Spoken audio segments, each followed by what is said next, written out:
नमस्कार साथियों, आज के क्लास में हम देखेंगे रेस्पिरेशन वाला पोर्शन से महत्वपूर्ण क्वेश्चन आंसर को देखेंगे कि आपका किस किस प्रकार के जो एमसीक्यू पूछे जा सकते हैं एग्जाम में, तो उसे हम कंसीडर करेंगे। साथियों, वीडियो को आप लोग बिना स्किप किए पूरा देखिएगा ताकि आपको पता चले। कुछ लोग क्या करते हैं स्क्रीनशॉट लेकर के फिर, है ना, तो उसमें आपको क्या क्वेश्चन का समझ में नहीं आएगा। क्वेश्चन आपको क्या है सॉल्व करने के लिए भी महत्वपूर्ण चीजें मैं बताऊंगा आपको कि कैसे सॉल्व करना है क्वेश्चन को, है ना। तो चलिए स्टार्ट करते हैं जल्द ही। हम देखेंगे जैव रासायनिक क्रिया की दृष्टि से श्वसन क्रिया है।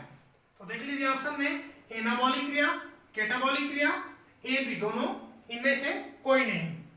हम देख लीजिए, देखेंगे तो एनाबॉलिक क्रिया, तो यह तो नहीं है एनाबॉलिक क्रिया, है ना। अब एनाबॉलिक क्रिया नहीं है तो दोनों ऑप्शन क्या है, ऑलरेडी कट हो जाएगा। तो आपको कौन है, कैटाबॉलिक क्रिया है। तो जैव रासायनिक दृष्टि से किस प्रकार की क्रिया है, यह कैटाबॉलिक क्रिया है, श्वसन। दूसरा देखेंगे, ग्लूकोज के एक अणु के संपूर्ण ऑक्सीकरण से कितनी ऊर्जा मिलती है। अब देख लीजिए, आप लोग को तो एटीपी को तो सब लोग रट के रखे रहते हैं, लेकिन कितना किलो कैलोरी जो मिलता है ऊर्जा, उसमें क्या है, लोग कंफ्यूज होते हैं। तो आप देखिए ऑप्शन में 56 kilo calorie, 586 kilo calorie, 686 kilo calorie, और इनमें से कोई नहीं। तो आप लोग देख लीजिए, जो 56 किलो कैलोरी है यह एनारोबिक रेस्पिरेशन का है, इसमें इनकम्प्लीट ब्रेकडाउन होता है, और ये ऑप्शन नहीं, ये बिल्कुल गलत है। तो आपको सही ऑप्शन क्या है, 686 किलो कैलोरी। ठीक है, कितना, 686 किलो कैलोरी ग्लूकोज के एक अणु के संपूर्ण ऑक्सीडेशन से निकलती है। हम देखेंगे तीसरा, श्वसन क्रिया में कोशिकीय ईंधन के रूप में काम करती है। तो देख लीजिए, श्वसन की क्रिया में कोशिकीय ईंधन के रूप में, है ना, जो कोशिका है उनमें ईंधन के रूप में, फ्यूल के रूप में काम करती है। तो देख लीजिए ऑप्शन में प्रोटीन, एमिनो अम्ल, स्टार्च और ग्लूकोज, है ना। तो देख लीजिए प्रोटीन, तो प्रोटीन नहीं है, एमिनो एसिड यह भी नहीं है, और स्टार्च यह भी नहीं है, तो और बड़े मॉलिक्यूल स्टार्च है।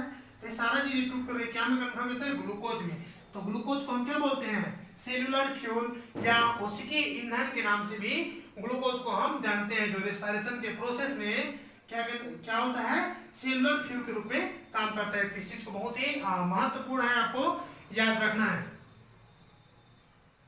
हम देखेंगे नेक्स्ट क्वेश्चन, दिए गए संबंधों में असत्य है। आपको देख लीजिए, इस प्रकार के क्वेश्चन बार बार पूछते हैं कि असत्य संबंध कौन सा है ना, रॉन्ग जो ऑप्शन कौन है। तो देखिए, हम सबसे पहले देखेंगे पहला ऑप्शन पक्षी का फेफड़ा, बी केंचुआ त्वचा, बिच्छू का क्या है पुस्तक फुसफुस, और मोलास्क का है फेफड़ा।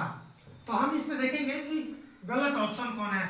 हमें इसमें असत्य जो ऑप्शन को चुनना है कि किसमें असत्य संबंध है, उनको यहाँ पर चूज करना है।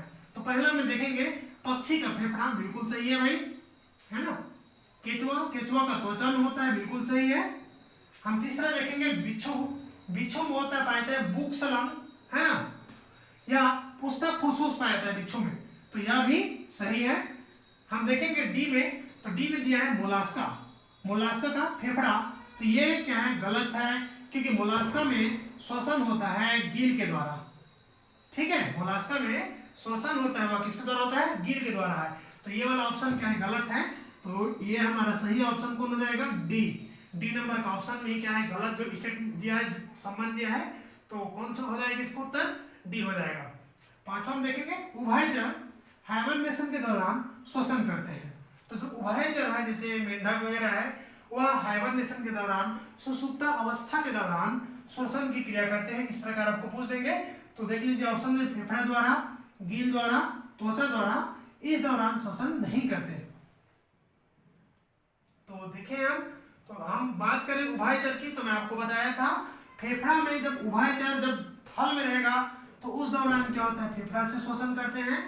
जब पानी में रहते हैं तो ये गील से करते हैं, लेकिन हाइबरनेशन के दौरान यह त्वचा से श्वसन करते हैं।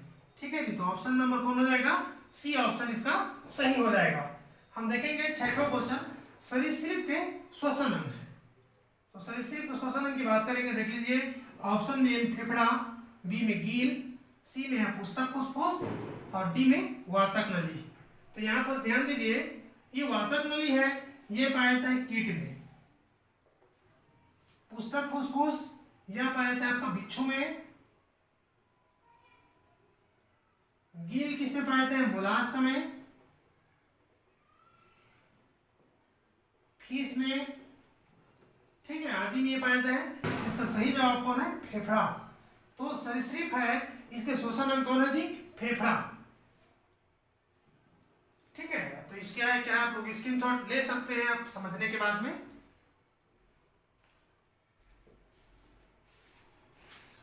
हम नेक्स्ट क्वेश्चन देखेंगे साथियों, क्वेश्चन नंबर 7 देखिए।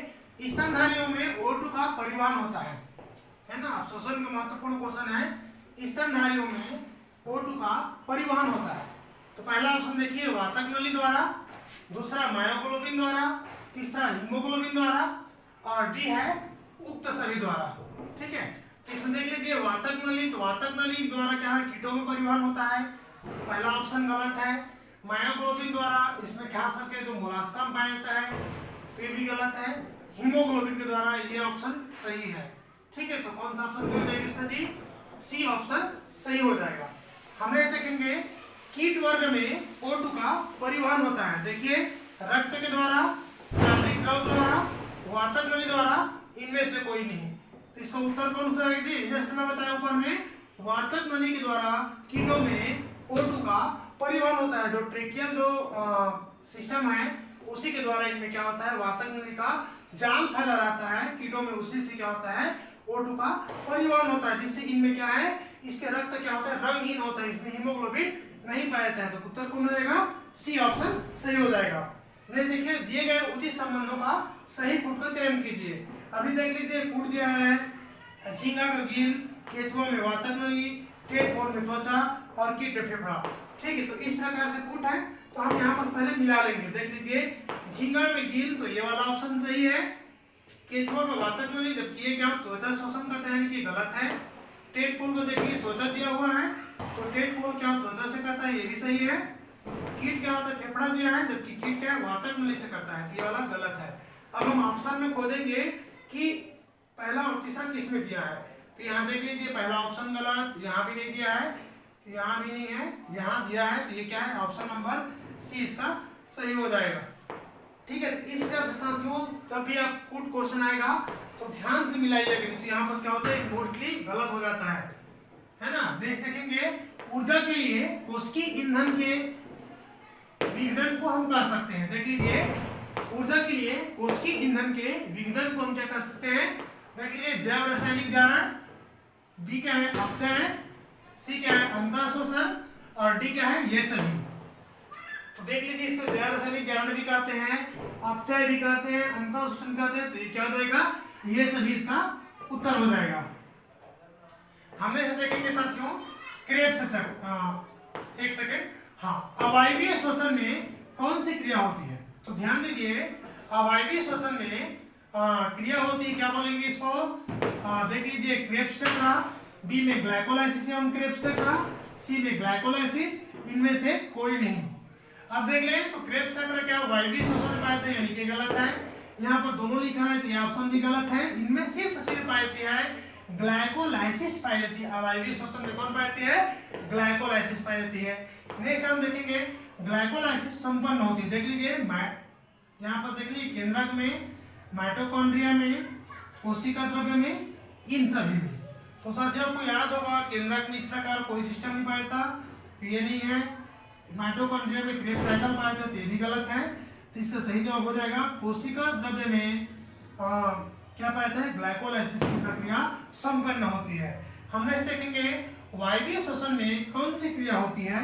ध्यान दीजिए सिर्फ ग्लाइकोलाइसिस बोल रहे हैं, बी में क्या है? सिर्फ क्रेब्स चक्र, सी ये दोनों और डी इनमें से कोई नहीं। तो ध्यान दीजिए ग्लाइकोलाइसिस है यह दोनों में पाए थे, वायवीय अवायवीय में, है ना। और पूछ रहे हैं यहाँ पर सिर्फ ग्लाइकोलाइसिस, यहाँ सिर्फ क्रेब्स साइकिल लिखा है, तो दोनों ऑप्शन हमारा गलत हो जाएगा, क्योंकि इनमें जो वायवीय श्वसन में दोनों पाया जाता है। तो ऑप्शन कौन जाएगा? ऑप्शन नंबर सी हो जाएगा।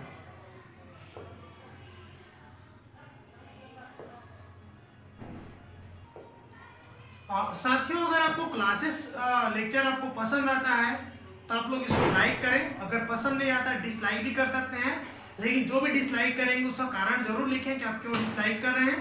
ठीक है, अभी क्या है साथियों शोर बहुत ज़्यादा हो रहा है यहाँ पास, ठीक है, पटाखा वगैरह का, तो बाकी क्लासेस को हम नेक्स्ट क्लासेस में कंटिन्यू करेंगे बाकी क्वेश्चन को। आज के लिए इतना ही। हमारे जितने भी जो नए व्यूअर हैं वो लोग वीडियो को हमारे चैनल को सब्सक्राइब करें, बेल आइकन को क्लिक कर लें ताकि आपको नए वीडियो को नोटिफिकेशन मिलता रहे। ठीक है, आज के लिए इतना ही। Thank you.